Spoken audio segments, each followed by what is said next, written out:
Up next, a state politician mysteriously dies after her impeachment trial. Experts don't know why. I personally have not known a woman 50 years old drop dead of a heart attack.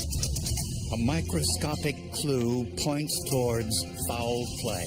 No one could account for this puncture wound in her left hip. Were her political enemies to blame, or was it someone closer to home? If you're asking me my opinion, he hated her. The clean get cleaner and the dirty get dirtier.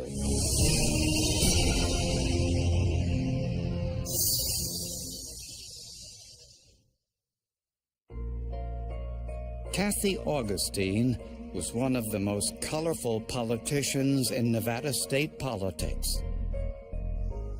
She was the state's first female controller, and she was on President Bush's short list to become the Secretary of the Treasury. Whether you agreed with her politics or not, you could not doubt that this woman was a force of nature. But Augustine's star fell as quickly as it rose. Not guilty, Madam President. In 2004, her political enemies accused her of violating election laws, and her case was brought before the state legislature. I think that we can finally get a fair and nonpartisan trial in the state Senate. But the trial didn't go her way. Kathy Augustine was convicted of using state personnel and equipment for her campaign and was fined $15,000. I think she felt the impeachment was a joke. I think Kathy considered leaving politics after the impeachment, but she really wanted to clear her name. She was one of the top 5 elected officials in the state. Some people thought she was not very nice. Some people thought she was the greatest thing since cupcakes. 2 years later, Kathy Augustine ran again for state treasurer. But in the middle of that campaign, Kathy fell ill. Something's wrong with my wife. She's not breathing. She's not breathing at all? Not breathing at all. Oh, okay. I need some help. When paramedics arrived, Kathy was barely alive. They gave her 2 drugs to assist her, kind of jolt her back into business, and then they loaded her into the ambulance and took her to the hospital. Doctors suspected a heart attack and performed an angiogram, but it showed no blockages, and her condition continued to deteriorate. She was in a coma and completely unresponsive. She was completely motionless and on a respirator. There really was no chance of her recovering and living. After 3 days, the family had to make a difficult choice. We made the decision to withdraw life support. It was a tough decision, but it was a decision that was made a little easier by the fact that Kathy had clearly expressed that in her will. After Kathy's death, her husband Chaz was able to provide some important details. He said he awoke early that morning, got up, did some chores, and when he returned to the bedroom, realized Kathy was unresponsive. Just checked her out. She wasn't breathing. She had no pulse, so I started CPR. Chaz and other family members said that in the days before her death, Kathy seemed her usual self. I saw Kathy about 2 weeks before her death, and she appeared to be in very good spirits. In fact, my wife and I commented that we had never seen her so happy. Unfortunately, Kathy's autopsy provided few answers. There was no significant hardening of the arteries, nor was there any evidence that a blood clot had clogged or occluded the arteries. Nothing was found. The medical examiners couldn't say cause of death, couldn't say manner of death, because she had no reason for her to die. Could she have had a brain aneurysm? The thing was, the autopsy showed nothing that showed any conclusive evidence of a cause of death right off the top.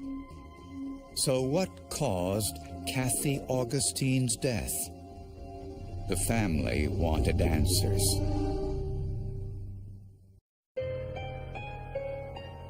Several days after Kathy Augustine died, emergency workers were called to her house yet again. This is fire dispatch. Okay. What are we going out there for? Kathleen Augustine's husband's attempted suicide. Okay, do you know what method? Slit his wrist.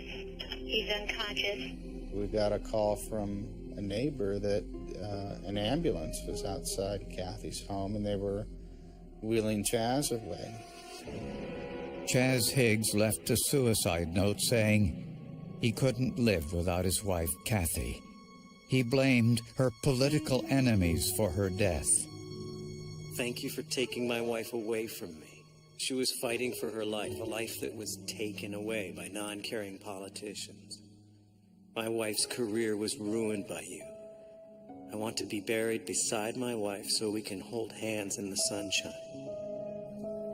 Fortunately, Chaz received medical attention in time, and he survived. The next day, Kathy's funeral went ahead as planned. Friends and foes alike were there. It was a heartbreaking ceremony. These people loved her and they missed her and they mourned her. But hanging over that whole funeral were so many questions about why she had died. Kathy Augustine and Chaz Higgs had been married for only 3 years. And for Kathy, it was her 4th marriage. Her previous husband, Charles Augustine, was an airline pilot. He'd suffered a stroke and was hospitalized. And Chaz Higgs was his nurse. That's when Kathy and Chaz met. They were seen together in the hospital, having meals together in the hospital cafeteria. A relative of Charles Augustine was quoted as saying he thought that was odd, that Kathy and the nurse were spending so much time together. Charles Augustine died in the hospital. Kathy married Chaz just 3 weeks later. It was a relationship that evolved very quickly and certainly took all of Kathy's friends and family members off guard. My wife and I were sort of gagging, you know. It just seemed very naive, and of course we didn't express that to her. I mean, we wished her well and hoped for the best. But clearly, and I think we've all learned a lesson from that. Kathy was the beneficiary of Charles Augustine's $1 million life insurance policy. Investigators learned that Kathy and Charles were talking about a divorce before he suffered the stroke. It's unclear whether Kathy would have remained the beneficiary had the two divorced. Investigators now wondered if Charles Augustine had been a victim of foul play. But their immediate concern was the investigation of Kathy's death. Very early in my career, a very seasoned homicide detective shared with me something that's always kind of stayed with me. And he said that during the course of a good investigation, the clean get cleaner and the dirty get dirtier. The medical examiner told police she saw something suspicious during Kathy Augustine's autopsy. 2 small bruises on Kathy's left buttock. There was at least 1 injection, if not 2 probable injection or needle puncture sites identified in an unusual location for therapy, and the puncture sites were not ever accounted for with the record of medical therapy. Investigators now wondered if someone had murdered Kathy Augustine.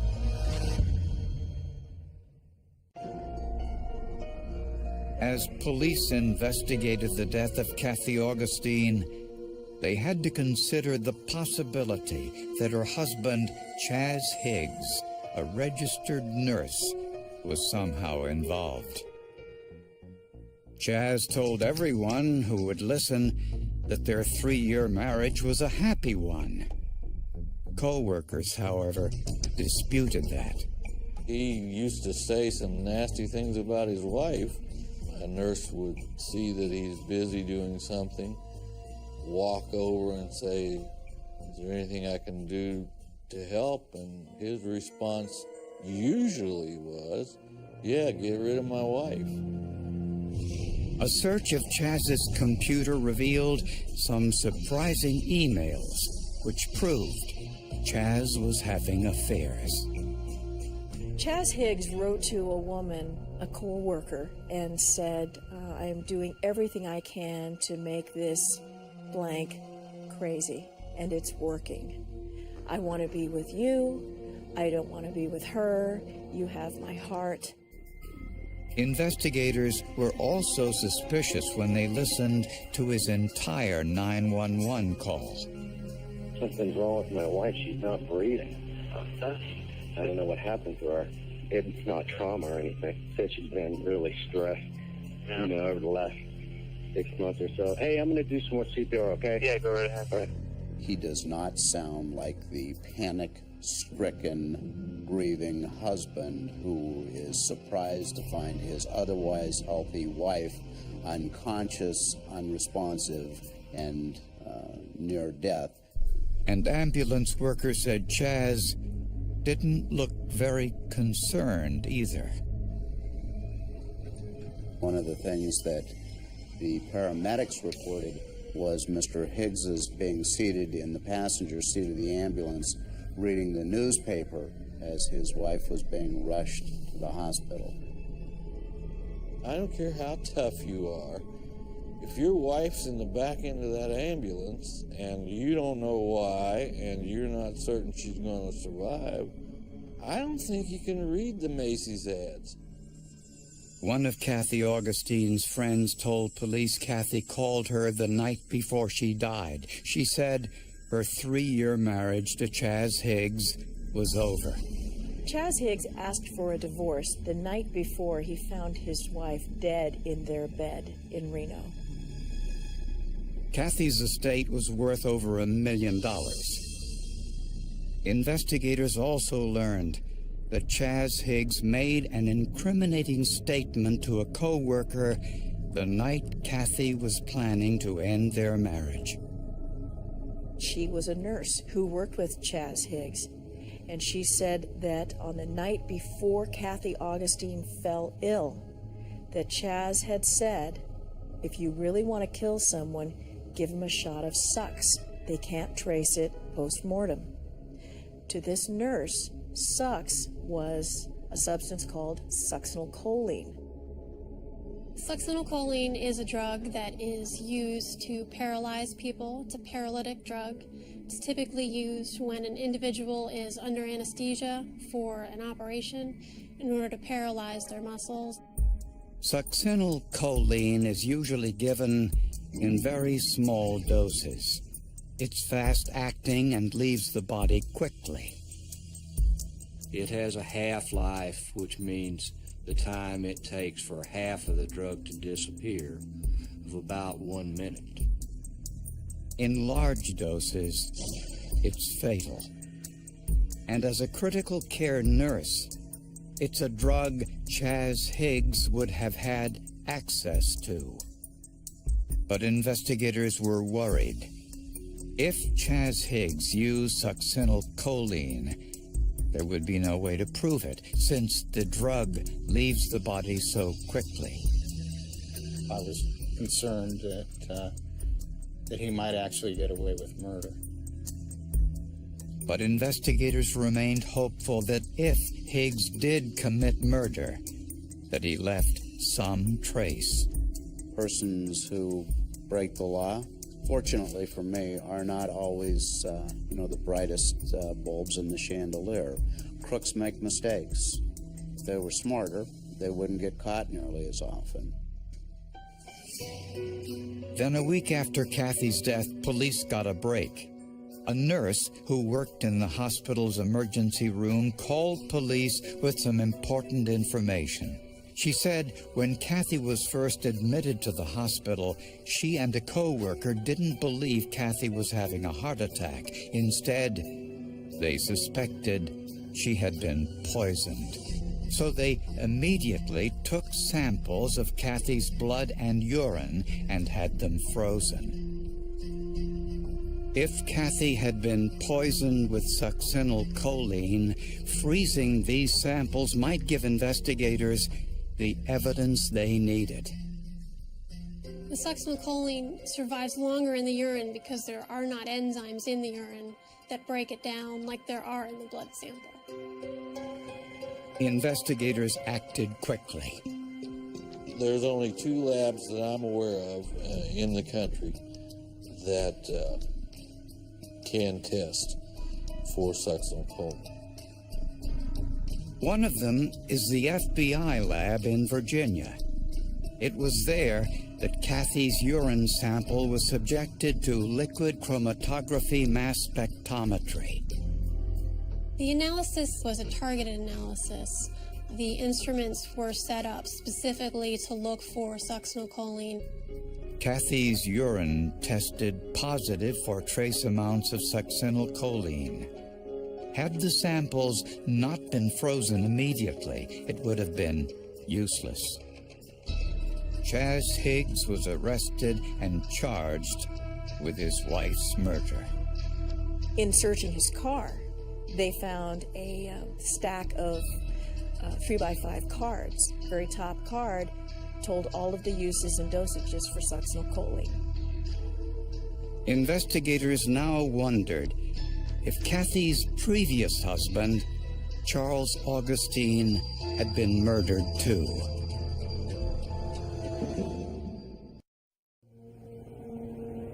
Kathy Augustine's death was now ruled a homicide. Her husband, Chaz Higgs, was arrested and charged with her murder. He denied taking succinylcholine from work, but his access to the drug and his public statements about his wife made him the likely suspect. Everything pointed to succinylcholine.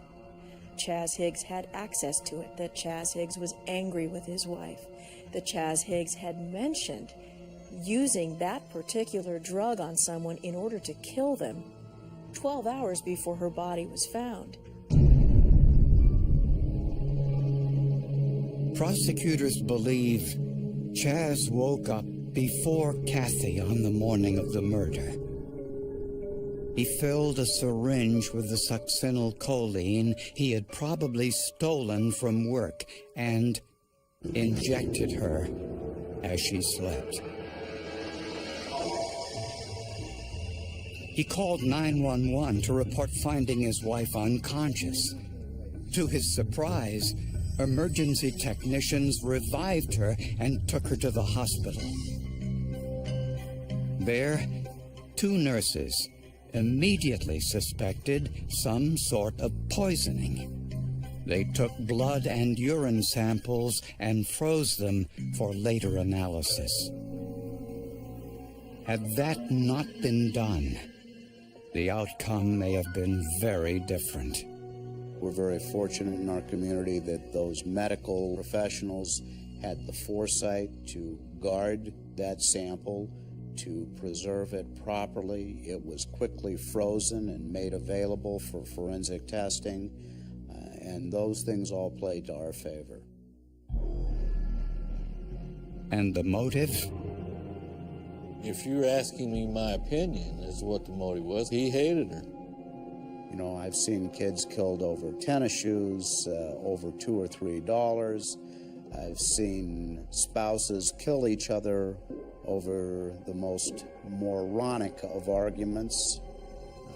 for a spouse to kill another spouse, it doesn't have to be a good motive. But I think clearly the evidence showed that Chaz did not want to be with Kathy. A year after Kathy's murder, Chaz went on trial.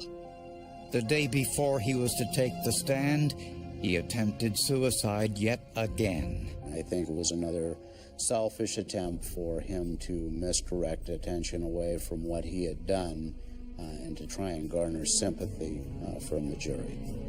When he recovered, he testified in his own defense. Because I didn't do it. I wouldn't do that. He was just as cold on the stand as he had been sitting in his chair. Bandages on his wrists didn't make him any more likable to the jury. Another prosecution witness used Chaz's own words against him. He said to me, I actually remember it because it was so vivid, that if I didn't have a daughter in Las Vegas, I would kill my wife and throw her down a mine shaft. After a 10-day trial, Chaz Higgs faced the jury. We, the jury, in the above entitled matter, find the defendant, Chaz Higgs, guilty of first-degree murder. Chaz Higgs was sentenced to life in prison. He'll be eligible for parole after 20 years. Investigators have questioned whether Higgs had anything to do with the death of Kathy's previous husband, Charles Augustine. Chaz Higgs first met the Augustines when Charles Augustine suffered a stroke.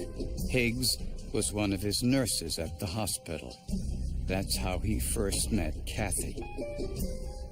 According to investigators, Kathy and Charles had been talking about a divorce before his stroke. So perhaps it wasn't inappropriate for her to strike up a friendship with Chaz Higgs. When Charles Augustine died in the hospital, as his wife, Kathy was the beneficiary of his $1 million life insurance policy. 3 weeks later, she married Chaz Higgs. In 2007, Charles Augustine's body was exhumed and tested for succinylcholine. They did find the metabolite of succinylcholine, succinylmonocholine. A metabolite means it's a byproduct of succinylcholine. If you don't look for it, you don't find it. And that's not a condescending answer, that is the truth. There has never been a documented case of succinylmonocholine produced as a result of embalming fluid. However, in Charles Augustine's case, there were no records of which embalming fluids were used, so this possibility, however remote, could not be eliminated. Therefore, the medical examiner did not change the manner of his death to homicide. I'm sure that there will always be some well-placed suspicions surrounding Mr. Augustine's death. For now, Chaz Higgs is in prison because 2 emergency room nurses made a split-second decision that foiled his well-laid plans. But for the high-tech testing methods and the forensics technology available, I think this case would have been a mystery forever. This whole case was based on forensic evidence, and had it not been for the hard work of the FBI and for the diligence of the detectives involved and for the sharp eyes and ears of the medical professionals, he may have gotten away with it. All I know is what the evidence showed that jury, and the evidence showed that jury that this guy was a murderer.